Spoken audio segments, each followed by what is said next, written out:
नमस्ते गाइस, मैले चाहिँ आज अन्डा करी बनाउनु आइरहेको छु। त्यसमा चाहिने मसलाहरू रेडी गर्दैछु अनि त्यस पछाडि त्यसलाई चाहिँ मसला काट्ने गरिकन भुट्दैछु। त्यसलाई पकाइसके पछाडि मैले एकछिनपछि फेरि अन्डालाई फ्राई गरेँ। अन्डा फ्राई गरेर मैले एक ठाउँपट्टि राखिसकेको थिएँ। त्यस पछाडि मैले त्यसपछि आलुलाई मजाले मिचेँ अनि त्यस पछाडि मजाले मिसिसके पछाडि अनि मसला मिसिसके पछाडि रातो हुने गरी मसला पनि पाकिसकेको थियो।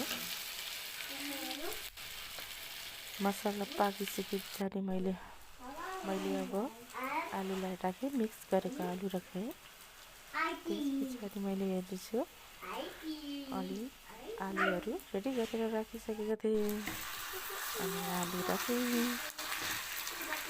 त्यसलाई फेरि मिक्स गरेँ। सुप्रिया गफ मात्रै किन गरेपछि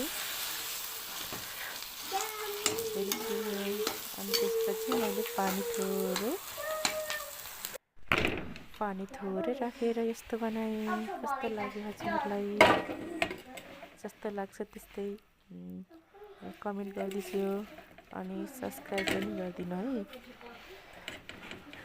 आजलाई यति नै।